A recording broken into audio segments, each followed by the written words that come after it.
जोहार दोस्तों, एक बार फिर मैं आपके सामने उपस्थित हूँ नौकरी वाले भैया हमारा जो YouTube चैनल है उसके माध्यम से। और दोस्तों, पिछले लेक्चर्स में हमने जेपीएससी मेंस की जो तृतीय पत्र है जिसमें इतिहास और भूगोल से प्रश्न पूछे जाएंगे, उसके इतिहास के टॉपिक्स की हमने क्रमवार जो है व्याख्या शुरू की थी। और उसी क्रम में आज जो प्राचीन इतिहास का खंड है मुख्य परीक्षा में, उसके टॉपिक 3 पर हम चर्चा करेंगे। टॉपिक का नाम जैसा कि आप देख रहे हैं, वैदिक साहित्य की पुरातनता और स्तरीकरण तथा ऋग्वेद काल के दौरान समाज, अर्थव्यवस्था और धर्म। अर्थात इस टॉपिक को हम 2 भागों में बांट सकते हैं। एक हुआ वैदिक साहित्य की पुरातनता और स्तरीकरण, अर्थात वैदिक साहित्य के अंतर्गत जो साहित्य आते हैं उनकी प्राचीनता क्या है, उनकी पुरातनता क्या है, उनकी रचना कब हुई, और क्रमवार उसका स्तरीकरण करना है। मतलब प्राचीन साहित्य से लेकर वैदिक साहित्यों को क्रमवार जो है कालखंड के अनुसार इसमें सजाना है। दूसरा जो इस टॉपिक का पार्ट है, ऋग्वेद काल के दौरान समाज, अर्थव्यवस्था और धर्म। इसमें हमें ऋग्वेदिक कालीन समाज, उस समय के व्यापार, वाणिज्य, अर्थव्यवस्था और धार्मिक स्थिति क्या थी, धार्मिक परंपराएं क्या थी, इसका अध्ययन करना है। तो मुख्य परीक्षा की अगर बात करें तो इसमें जो दूसरा खंड है, ऋग्वेदिक काल के दौरान समाज, अर्थव्यवस्था और धर्म, ये पहले पाठ की अपेक्षा ये ज़्यादा महत्वपूर्ण है। ये समाज, अर्थव्यवस्था और धर्म।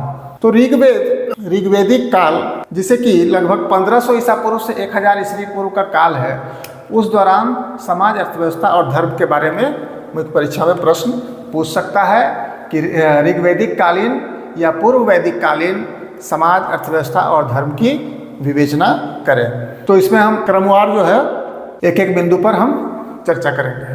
दोस्तों, जो पहला पाठ है इसका, वैदिक साहित्य की पुरातनता और स्तरीकरण, तो इस पर मैं बहुत डिटेल से नहीं जाऊंगा। इस पाठ के लिए आपको जो हमारा जेपीएससी पीटी के लिए जो अभी हमारा लेक्चर्स यूट्यूब में डाले हुए हैं, जिसमें हमने प्राचीन भारतीय इतिहास के स्रोत विषय पर कई लेक्चर्स डाले हुए हैं, तो उसमें हमने वैदिक साहित्यों के बारे में डिटेल से डिस्कस किया हुआ है। आप चाहे तो उस वीडियो को देख सकते हैं। मैं थोड़ा सा ब्रीफ कर देता हूं और उसके बाद मैं ये सेकेंड टॉपिक पे बात करूंगा, वैदिक काल के दौरान समाज, अर्थव्यवस्था और धर्म पर। वैदिक साहित्य कितने पुराने हैं और ये किस किस स्तर पर कालक्रम के अनुसार रचित हुए हैं।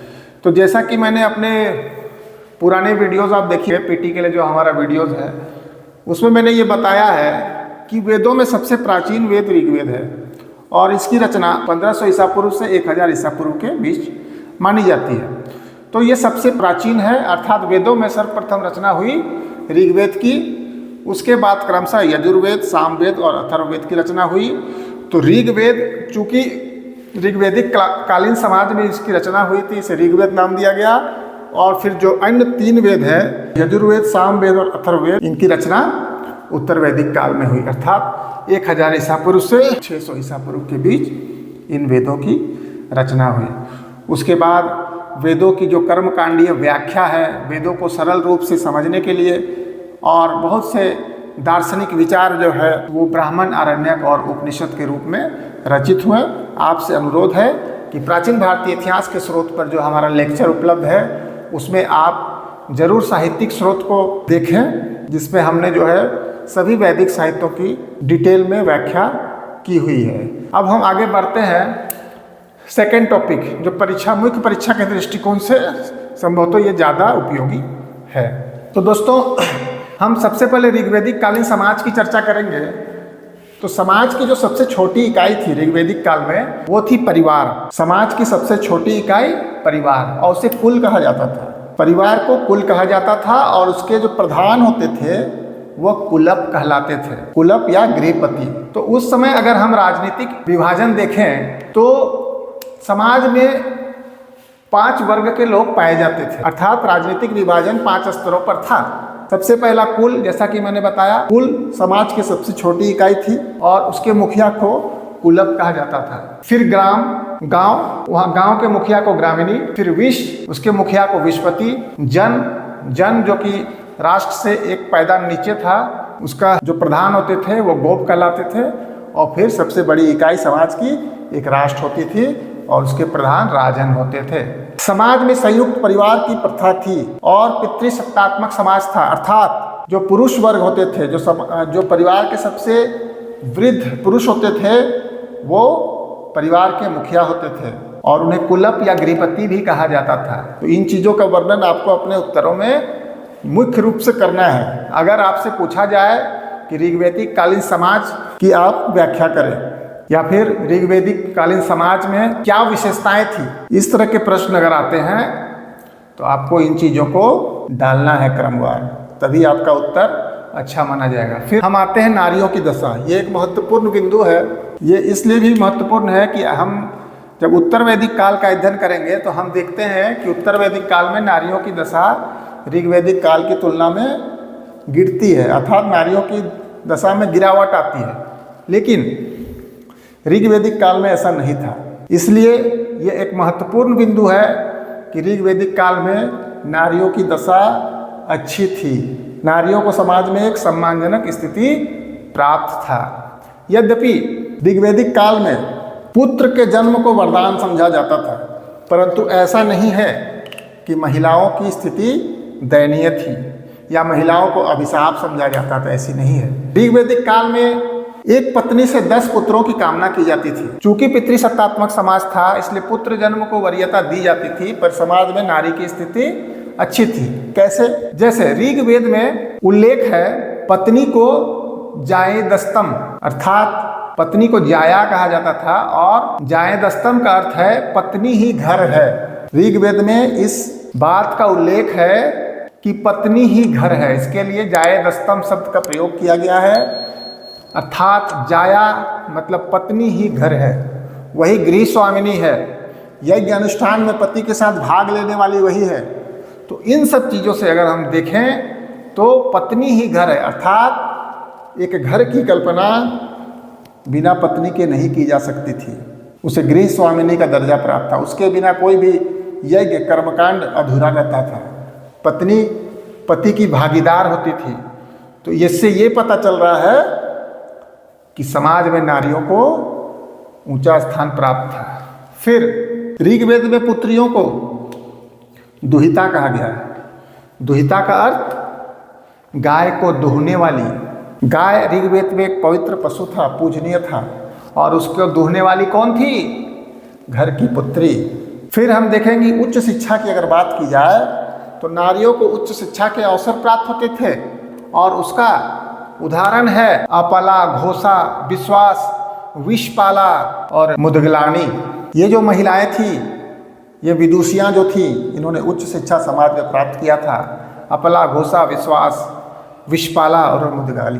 तो इन विदुषी महिलाओं के अस्तित्व से ये पता चलता है कि समाज में स्त्रियों की उच्च शिक्षा के लिए भी स्कोप था, मतलब स्त्रियां भी उच्च शिक्षा प्राप्त कर सकती थी। नियोग प्रथा क्या है? समाज में नियोग प्रथा व्याप्त थी। देखिए, मैंने मुख्य बिंदुओं को लिखा है जिसका आप अपने उत्तर में वर्णन करना आपका जरूरी है। तो नियोग प्रथा समाज में उस समय व्याप्त थी। नियोग प्रथा का अर्थ है अगर कोई स्त्री विधवा हो जाती थी तो वह अपने बहनोई के साथ संतान की प्राप्ति के लिए सहवास कर सकती थी, तो इसे ही नियोग प्रथा कहते हैं। तो नियोग प्रथा आप जान लीजिए, विधवा स्त्री संतानोत्पत्ति के लिए अपने बहनोई के साथ सहवास कर सकती थी, उसे ही नियोग प्रथा का नाम दिया गया है। और उस समय समाज में ये व्याप्त था। स्त्रियों का भी उपनयन संस्कार होता था। इसी से आप अंदाजा लगा सकते हैं कि समाज में स्त्रियों की स्थिति अच्छी थी। अमाजू, समाज के वैसी स्त्रियों को अमाजू कहा जाता था जो दीर्घकाल तक या आजीवन अविवाहित रहा करती थी। उसके बाद हम बात करते हैं कि स्त्रियां जो है सभा और विदथ जैसी जो सामाजिक संस्थाएं थी उनमें स्त्रियां भी भाग लेती थी, अर्थात स्त्रियों को भी समाज में अपनी बातों को कहने का अधिकार था और इन समितियों में वो भागीदार होती थी। अब हम लोग आते हैं उस समय के खान पान पर। तो उस समय का जो प्रिय अन्न था वो यौ था। यौ अर्थात जौ, और सोम रस एक बहुत ही लोकप्रिय और पवित्र पेय माना जाता था ये अति विशिष्ट पेय माना जाता था। और इसी सोम रस का सोम को समर्पित ऋग्वेद का 9वां मंडल है। तो आप समझ सकते हैं कि ऋग्वेद में एक मंडल ही सोम को समर्पित है, सोमदेव को। तो खान पान में इन चीज़ों का आप उल्लेख कर सकते हैं। फिर हम आते हैं वेशभूषा में। वेशभूषा में आप देखिएगा दोस्तों, अधिवास, वास, निवि, तर्प, वधूय, उष्णीस और पेशस, ये आर्यों के पहनने वाले वस्त्रों के नाम थे। ऋग्वैदिक काल में इन वस्त्रों का प्रयोग किया जाता था। तो अधिवास आप देख रहे हैं, अधिवास वैसे वस्त्र होते थे जो शरीर के ऊपरी भाग में पहने जाते थे, अर्थात कमर के ऊपर। फिर वास, कमर के नीचे जो वस्त्र पहने जाते थे उन्हें वास कहा जाता था। निवि अर्थात वास के नीचे, अर्थात नीचे जो अंदर कपड़े पहने जाते थे वो निवि कहलाते थे। फिर है तर्प, जो यज्ञ के अवसर पर जो कपड़े पहने जाते थे उन्हें तर्प क्या कहा जाता था। फिर था वधूय। वधूय क्या था? ये विवाह के अवसर पर जो वधू होती थी वो पहनती थी। उष्णीस अर्थात ये सिर पर जो पहना जाने वाला पगड़ी उष्णीस कहलाता था। और पेशस अर्थात वैसे वस्त्र जिसमें स्वर्ण आभूषण जरी का काम किया हुआ होता था। तो आपको अगर सामाजिक स्थिति का वर्णन करेंगे तो आपको पहले समाज में क्या विभाजन था, समाज कितने वर्गों में बटा था, उसको बताना है। फिर नारियों की दशा, खान पान, वेशभूषा, फिर आवास। तो ऋग्वैदिक कालीन जो आवास थे वो मृण्मय होते थे, मिट्टी के होते थे। और घरों को 4 भागों में मुख्यतः बांटा जाता था। अग्निशाला, जहाँ पर कि पूजा पाठ यज्ञ हवन किए जाते थे। हविर्धान अर्थात भंडार गृह। पत्नी सदन, जहाँ पत्नियाँ रहा करती थी।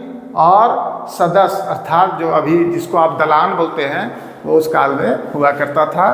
तो घर 4 भागों में बटा होता था। अगर हम ऋग्वैदिक कालीन मनोरंजन की बात करें तो धुत क्रीड़ा, जिसे आप अभी वर्तमान में जुआ कहते हैं, तो जुआ उस समय एक लोकप्रिय मनोरंजन का साधन था। और उसके बाद जो सबसे महत्वपूर्ण बिंदु है वर्ण व्यवस्था। समाज में जो वर्ण व्यवस्था थी वो कर्म पर आधारित थी और समाज 4 वर्णों में बटा हुआ था। ब्राह्मण, क्षत्रिय, वैश्य और शूद्र। और ये ना जन्म के आधार पर ये वर्ण विभाजन नहीं था, ये कर्म के आधार पर वर्ण विभाजन था। जैसा कि हम पहले ही पढ़ चुके हैं कि ये जो 4 वर्ण थे, इसे आदि पुरुष ब्रह्मा के क्रमशः मुख, भुजा, जंघा और पैर से इसकी उत्पत्ति मानी गई है। अर्थात ब्राह्मणों की उत्पत्ति आदि पुरुष ब्रह्मा के मुख से, क्षत्रिय की उत्पत्ति आदि पुरुष के भुजाओं से, वैश्य की उत्पत्ति आदि पुरुष के जंघाओं से और शूद्र की उत्पत्ति आदि पुरुष के पैर से मानी गई है। तो ये 4 वर्णों में समाज बटा हुआ था। तो ये जो वर्ण विभाजन है, ये 4 वर्ण, इसका जिक्र कहाँ किया गया है?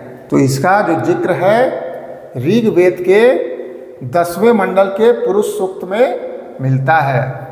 ऋग्वेद के जो 10वां मंडल था जिसमें पुरुष सूक्त में ये 4 वर्णों की व्याख्या मिलती है।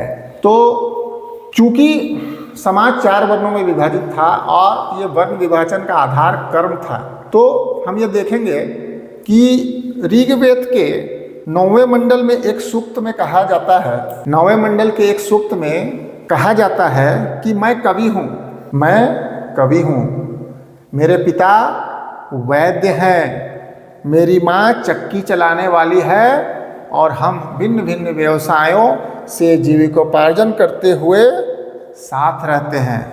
तो ये अंगिरस का कथन था। 9वें मंडल में ये कथन बहुत ही प्रचलित है। ये माना जाता है कि इस कथन के आधार पर इस निष्कर्ष पर पहुंचा जाता है कि एक ही परिवार में विभिन्न कर्मों को करने वाले लोग थे। अर्थात समाज में वर्ण विभाजन का आधार कर्म को माना गया था। ये हमने अभी ऋग्वैदिक कालीन समाज के बारे में बात की। और अगर आप सामाजिक व्यवस्था का वर्णन करेंगे तो इन मुख्य मुख्य चीज़ों को आप उस पर अवश्य डालेंगे। अब हम आगे क्रमशः अर्थव्यवस्था और धर्म की बात करेंगे। दोस्तों, ऋग्वैदिक काल के दौरान समाज के बारे में हम लोग जो मुख्य बिंदु हैं उनकी चर्चा अभी की है।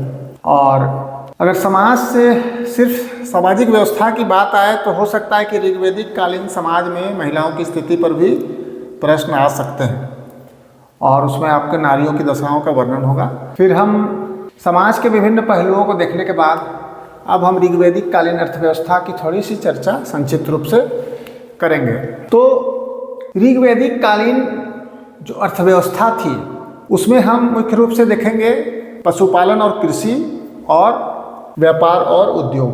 तो ऋग्वैदिक कालीन समाज में पशुपालन बृहत स्तर पर किया जाता था और कृषि तुलनात्मक रूप से नगण्य थी, अर्थात कृषि कार्य कम होते थे और पशुपालन का कार्य ज़्यादा किया जाता था। पशु जो है उस समय समाज के लोगों की संपत्ति का आधार था। जिसके पास ज़्यादा पशु होते थे वो ज़्यादा समृद्ध होता था और मुख्यतः गाय ही जो है संपत्ति का आधार था। तो ऋग्वैदिक काल में गाय एक बहुत ही बहुमूल्य पशु आप कह सकते हैं। अब आते हैं जिसके पास अधिक गाय होते थे, अधिक संख्या में गायों को धारण करने वाले को गोमत कहा जाता था। ये ऑब्जेक्टिव परीक्षा के दृष्टिकोण से भी महत्वपूर्ण है, इसीलिए उन शब्दों को अर्थ को भी जानना जरूरी है कि आखिर गोमत किसे कहा जाता था। तो गोमत जिसके पास अधिक गाय होती थी वह गोमत कहलाते थे। अघन्या, गाय को अघन्या कहा गया है जिसका अर्थ है न मारने योग्य, गाय को मारा नहीं जा सकता। गवेष्ठी, गवेष्ठी जो शब्द था उसे युद्ध का पर्याय माना गया है, अर्थात गाय की खोज, गाय की गवेषणा, इसे क्या कहा है, ये युद्ध का पर्याय, अर्थात गाय को पाने के लिए युद्ध जैसे कार्य भी होते थे, इसीलिए युद्ध को गाय की गवेषणा या गाय की खोज की भी संज्ञा दी गई है और इसे क्या कहते हैं, गवेष्ठी। उस समय भेड़ और बकरियों का भी पालन होता था। तो जो भेड़ को अवी कहा जाता था, अवी, और भेड़ पालन करने वाले को अभिपाल। उसी तरह बकरी को अज कहा जाता था और बकरी पालन करने वालों को अजपाल। तो हमने तीन चीज़ देखा, गोमत जिसके पास अधिक गाय थी, उसके बाद भेड़ पालक अभिपाल और बकरी पालक अजपाल। उसके बाद चारागाह के जो अधिकारी होते थे उन्हें ब्राजपति कहा जाता था, वस्तुनिष्ठ प्रश्न के लिए उपयोगी। उसके बाद अगर हम खेती की ओर बढ़ें तो हम देखते हैं कि खेती की चर्चा ऋग्वेद में बहुत ही कम की हुई है। पशुपालन की तुलना में खेती की चर्चा, खेती को कृषि कहा जाता था, खेती करना अर्थात कृषि। तो कृषि का उल्लेख ऋग्वेद में मात्र 24 श्लोकों में है। इसी से आप इस बात का अंदाज़ा लगा सकते हैं कि कृषि एक नगण्य कार्य था, इसे प्रमुखता से नहीं लिया जाता था। उसके बाद उर्वरा एक शब्द आता है, उर्वरा का अर्थ होता था जुते हुए खेत। कृषि के संदर्भ में जो शब्द आ रहे हैं उनकी हम चर्चा कर रहे हैं। उर्वरा अर्थात जुते हुए खेत। बैल को वृक्ष कहा जाता था। उसके बाद हल को सिर व लांगल कहा जाता था, सिर और लांगल।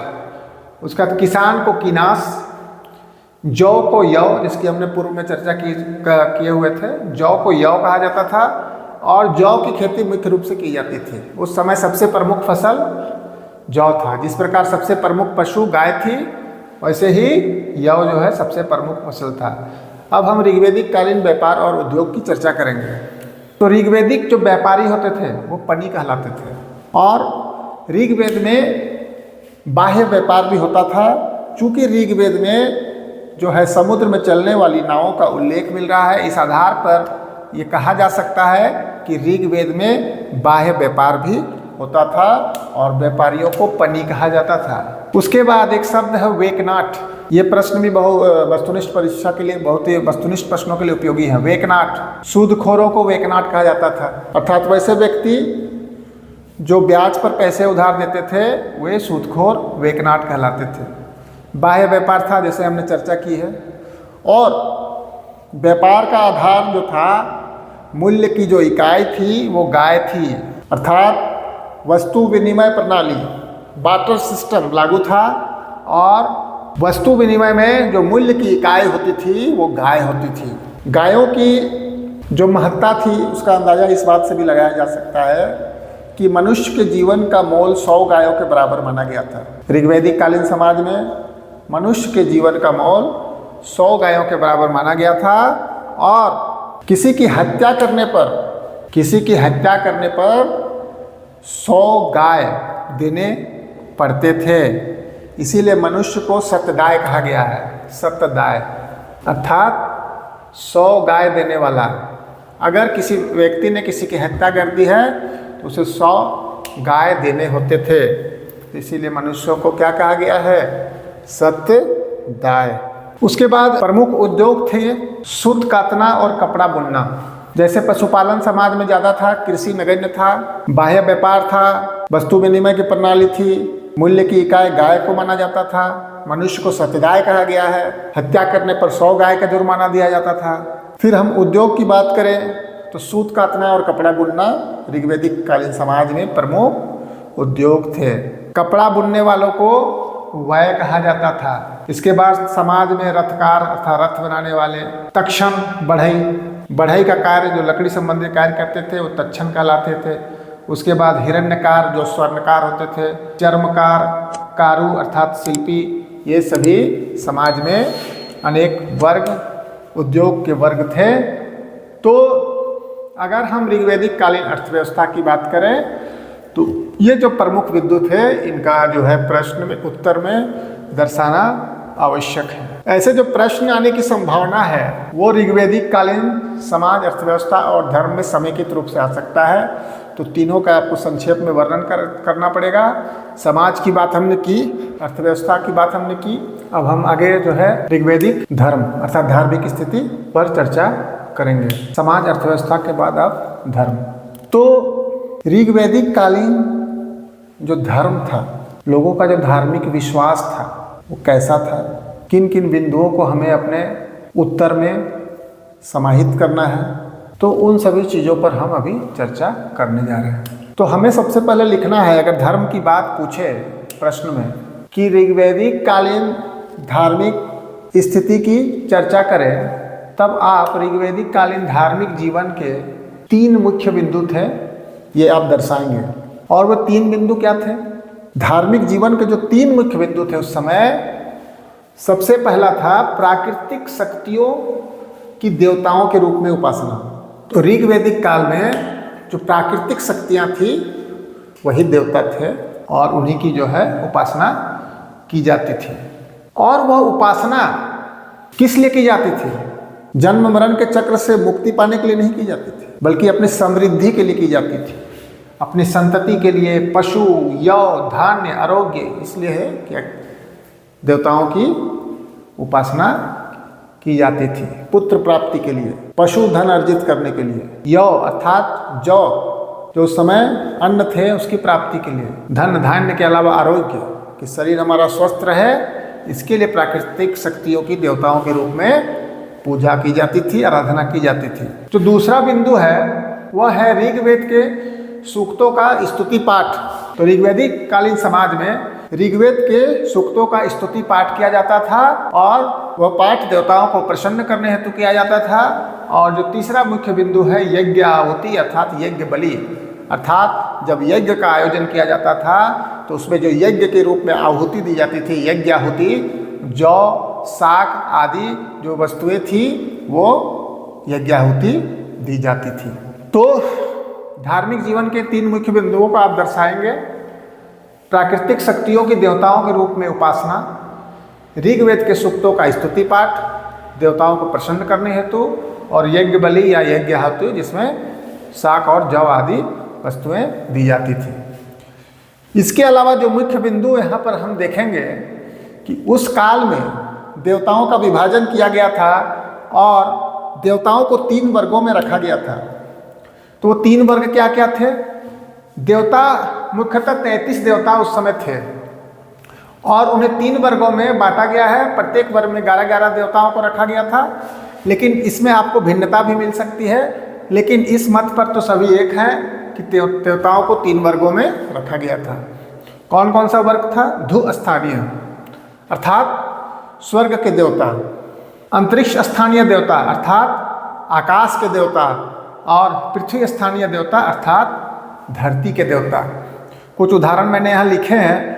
धू स्थानीय अर्थात स्वर्ग के देवताओं में घास, सूर्य, वरुण, अश्विन, अदिति, उषा। अंतरिक्ष स्थानीय देवता अर्थात आकाश के देवताओं में इंद्र, रुद्र, मरुत, वायु, वात, आपनवात इत्यादि।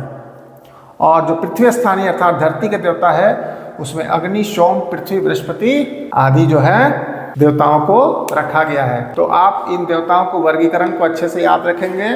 3 वर्ग: धौ स्थानीय अर्थात स्वर्ग, अंतरिक्ष स्थानीय देवता अर्थात आकाश, और फिर पृथ्वी स्थानीय अर्थात धरती के देवता। तो ये वर्गीकरण बहुत ही महत्वपूर्ण है। अगर आप धार्मिक जीवन की व्याख्या कर रहे हैं तो देवताओं का वर्गीकरण और ये धार्मिक जीवन के जो 3 बिंदु है इन्हें आप उत्तर में जरूर दर्शाएंगे। तो अगर हम इन देवताओं की बात करें तो आप देखते हैं इनमें ज्यादातर जो देवता थे वो सभी परोपकारी देवता थे। इन देवताओं की विशेषता अगर आप देखें तो सभी क्या थे? परोपकारी देवता थे, सिर्फ रुद्र को छोड़कर। रुद्र जो थे उनके जो लक्षणों को दुर्भावनापूर्ण माना गया है। तो आप ये याद रखेंगे कि ये सारे देवता दयावान और परोपकारी प्रवृत्ति के थे, लेकिन रुद्र जो है थोड़े उग्र श्रेणी में आते हैं। अगर सर्वप्रमुख देवता की बात की जाए तो इंद्र जो थे वो ऋग्वैदिक काल में सर्वप्रमुख देवता माने जाते हैं। तो इंद्र को युद्ध और वर्षा का देवता माना गया है। इंद्र को युद्ध और वर्षा का देवता माना गया है। ऋग्वेद में अगर इंद्र की बात की जाए तो लगभग 250 जो सूक्त है, 250 सूक्त ये इंद्र को समर्पित हैं। सर्वाधिक बार इंद्र की चर्चा ऋग्वेद में मिलती है, इसे सर्वप्रमुख देवता इसी को माना गया है। और इंद्र क्या थे? युद्ध और वर्षा के देवता थे। ये आपको परीक्षा के दृष्टिकोण से उपयोगी है। इन्हें पुरंदर भी कहा जाता था। इंद्र का दूसरा नाम पुरंदर। तो ऐसे ही हर देवताओं को किस लक्षणों के लिए जाना जाता है ये भी इम्पोर्टेंट है और ये वस्तुनिष्ठ प्रश्नों के लिए उपयोगी है। और आप अगर दीर्घ उत्तरीय प्रश्न भी लिख रहे हैं तो भी आपको ये बताना है कि किस देवता को उसके किस लक्षण या गुणों के लिए जाना जाता था। तो इंद्र को जैसे हमने चर्चा की युद्ध और वर्षा, उसी तरह हम आगे आएंगे अग्नि। जो दूसरे सर्वप्रमुख देवता थे वो थे अग्नि, और इनके लिए 200 सूक्त ऋग्वेद में पाए जाते हैं। अर्थात इंद्र के बाद अग्नि का स्थान आता है और अग्नि को मध्यस्थ माना जाता है। तो इंद्र के बाद सर्वप्रमुख देवता अग्नि थे और इनके लिए 200 सूक्त इनके लिए समर्पित हैं। और ये जो है मानव और ईश्वर के बीच मध्यस्थ थे, ऐसा माना जाता है। तीसरे सर्वप्रमुख देवता थे वरुण। तो सर्वप्रमुख देवता इंद्र, फिर अग्नि, फिर वरुण। और ऋग्वेद में इन्हें असुर भी कहा गया है और प्राणदायक। वरुण को प्राणदायक देवता कहा गया है। इन्हें ऋतस्य गोप भी कहा गया है। वरुण को ऋतस्य गोप, अर्थात ऋतस्य गोप का अर्थ क्या है? नैतिक व्यवस्था का रक्षक। वरुण को ऋतस्य गोप माना गया है, अर्थात ये प्राकृतिक नियमों की रक्षा और नैतिक व्यवस्थाओं का नियमन करते हैं। आप इन्हें कह सकते हैं कि नैतिक व्यवस्थाओं का रक्षक इन्हें माना गया है। फिर हम ये 3 सर्वप्रमुख देवता हुए, इन्हें जरूर स्मरण में रखिएगा। फिर आगे एक एक देवता पर हम लोग बात करते हैं। जैसे सोम जो है वनस्पति के देवता माने जाते थे। पहले तो ये जो पृथ्वी स्थानीय देवता है, धरती के देवता, और इन्हें क्या माना गया है? वनस्पति के देवता के रूप में। और ऋग्वेद में सोम को 120 सूक्त समर्पित हैं। और सोमरस का जो पान किया जाता था वो अग्निष्ठोम यज्ञ के समय किया जाता था। तो इन सब चीज़ों को वस्तुनिष्ठ रूप से हमें याद रखना है। मरुत, ये तूफान के देवता थे। मरुत तूफान के देवता थे। पूषण, ये पूषण जो थे पशुओं और वनस्पतियों के देवता माने जाते थे। रुद्र जो परोपकारी जिन्हें नहीं माना जाता है, वो रुद्र जो थे वो थोड़े क्रोधी स्वभाव के थे और वे आंधी के प्रतीक थे। महामारी और विनाश से बचाने के लिए भी इनका आह्वान किया जाता था। तो ये महत्वपूर्ण है कि महामारी और विनाश से बचाव के लिए किसका आह्वान किया जाता था? तो वो रुद्र देवता थे। रुद्र जो देवता थे उनका एक उदार पक्ष भी था। ये जो आरोग्यकारी वनस्पतियां थीं और औषधियों के संरक्षक माने जाते हैं। तो रुद्र, इनके क्रोधी स्वभाव था, परंतु ये अपने परोपकारी लक्षण, परोपकारी गुण के लिए भी जाने जाते थे। और उनका उदार पक्ष ये था कि जो आरोग्यकारी वनस्पतियाँ थीं, चिकित्सकीय जो वनस्पतियाँ थीं और औषधियों के ये संरक्षक थे। उसके बाद आते हैं घौस, जो स्वर्ग के देवता माने जाते हैं। तो घौस जो थे ये सबसे प्राचीन देवता माने जाते हैं, वस्तुनिष्ठ प्रश्न में आ सकता है। और इन्हें जगत का पिता, जगत का पिता, घौस को जगत का पिता कहा गया है और ये सबसे प्राचीन देवता थे। अब ये जो हमने सूर्य देखा, घौस तो जगत के पिता थे। सूर्य जो थे, सूर्य भगवान की जो उपासना थी उस समय 5 रूपों में की जाती थी। 5 रूप, ये 5 रूप कौन कौन से थे? पहला तो था सूर्य, दूसरा था सवित्री, तीसरा था मित्र, चौथा था पूषण और 5वां था विष्णु। तो इनके अलग अलग रूप थे। जैसे कि सूर्य अर्थात जो दिन में दिखाई देने वाला सूर्य का रूप है वो सूर्य कहलाता था। उसके बाद सवित्री, प्रकाश वाले सूर्य का रूप। और आपने प्रसिद्ध गायत्री मंत्र जो आपने सुना था वो सवित्री को ही संबोधित है। और इस गायत्री मंत्र को ईसाइयों के जो एक प्रमुख उनका जो प्रेयर था, लॉर्ड्स प्रेयर, उसके समतुल्य माना गया है। मित्र, सूर्य के उदित होने वाले, जो लाल सूर्य होता है, उदित होने वाला जो सूर्य का स्वरूप है लाल, उदित होता हुआ लाल कलर का जो सूर्य है वो मित्र कहलाता था। और पूषण, वनस्पतियों व औषधियों का संवर्धन करने वाला सूर्य का रूप पूषण कहलाता था। और जो अंतिम सूर्य का रूप था विष्णु, आकाश में विचरण करने वाले सूर्य का रूप था विष्णु। तो सूर्य की जो आराधना की जाती थी वह 5 रूपों में की जाती थी। तो ये तो सर्व प्रमुख देवता थे। उसके बाद कुछ देवताएं गौण रूप में भी ऋग्वैदिक काल में पाई जाती हैं। तो गौण देवता कौन कौन थे? यम, अर्थात वे मृत्यु के देवता थे। आपने यम का नाम सुना होगा, तो ये मृत्यु के देवता थे। उसके बाद अश्विन या नासत्य, अर्थात आरोग्य, यौवन और अमरता के देवता। वायु, पवन देवता।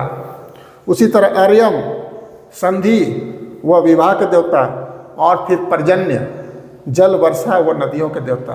ये ऋग्वेद में गौण देवता के रूप में जाने जाते थे। अब हम देवताओं के बाद संक्षिप्त में ऋग्वैदिक देवियों की भी हम थोड़ी चर्चा कर लेते हैं क्योंकि जब आप अपने उत्तर में वैदिक कालीन की धार्मिक स्थिति पर जब चर्चा करेंगे तो जो देवियों का भी जो अस्तित्व था उनको भी दर्शाना यहाँ आवश्यक है। तो ऋग्वैदिक देवियों की अगर हम बात करें तो अदिति देवों की महान माता कहलाती थी, देवों की जननी और सृष्टि का मूल आधार। तो अदिति एक सर्वप्रमुख देवी थी उस काल की, जो देवों की महान माता, देवों की जननी और सृष्टि का मूल आधार मानी जाती थी। उसके बाद हम बात करेंगे उषा। उषा अरुणोदय की देवी थी, अर्थात जब सूर्य उदय होता है उसकी देवी मानी जाती है। पृथ्वी, जगत की माता। फिर हम आते हैं सवित्री, सूर्य को प्रेरणा प्रदान करने वाली देवी सवित्री। फिर हम देखेंगे सूर्या, सूर्य देवता की पुत्री। सूर्या देवी थी सूर्य देवता की पुत्री। आपह, ये थी जल देवी। उसके बाद रात्रि, रात की देवी।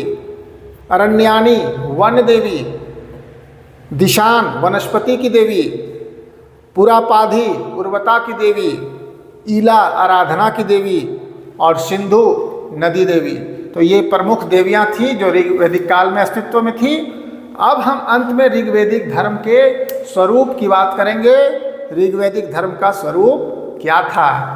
तो जर्मन में जो विद्वान थे मैक्स मूलर, उन्होंने इस ऋग्वैदिक समाज का जो स्वरूप था उसे एकैकवादी माना है। एकैकवादी अर्थात एकेश्वरवाद को न मानते हुए एकैकवादी, अर्थात हर एक देवता अपने आप में सर्वोच्च था, जिसमें लोग अलग अलग देवताओं को मानते थे, अलग अलग देवों में विश्वास करते थे और प्रत्येक देवता अपनी जगह पे सर्वोच्च होता था। बल्कि यही स्थिति ऋग्वेदिक मंत्रों से भी स्पष्ट होती है। अतः ऋग्वेदिक धर्म का स्वरूप एकैकवादी था, न कि बहुदेववादी। तो एकैकवादी का अर्थ आप समझ चुके होंगे। अर्थात ये हुआ कि जिसमें प्रत्येक देवता अपने स्थान पर सर्वोच्च था, किसी एक देव को सर्वोच्च नहीं माना गया था। और ऋग्वेदिक काल में एकेश्वरवाद का भी कुछ लक्षण हमें दिखाई पड़ता है। जैसे कि परवर्ती जो मंडल थे ऋग्वेदिक काल के, तो परवर्ती मंडलों में कहीं कहीं इस तरह की चर्चा है कि ईश्वर एक है, परंतु उसका वर्णन कई रूपों में किया जाता है। जैसी अभिव्यक्तियां हमें ऋग्वेद के परवर्ती मंडलों में मिलती है। जैसे एक जगह लिखा हुआ है तदेकम, तदेकम का अर्थ है वह एक। उसके बाद एक सत्य विप्रा बहुधा वदंती, अर्थात एक सत्य को विद्वान अनेक प्रकार से कहते हैं। ईश्वर एक है, परंतु उसका वर्णन कई रूपों में किया गया है। इस तरह की अभिव्यक्तियां हमें ऋग्वेद के परवर्ती मंडलों में मिलती हैं, जिससे कहीं न कहीं यह भी पता चलता है कि एकेश्वरवाद के भी चिन्ह मौजूद थे। लेकिन मैक्स मूलर का यह मानना है कि एकेश्वरवाद न होकर ऋग्वेदिक कालीन जो धार्मिक स्थिति थी, समाज था, वह एकैकवादी था, अर्थात प्रत्येक देवता अपने आप में सर्वोच्च थे। समग्रतः अगर हम सार के रूप में बात करें तो ऋग्वेदिक कालों में जो आर्यों की धार्मिक विचार और क्रियाकलाप वो कबीलाई स्वरूप का था।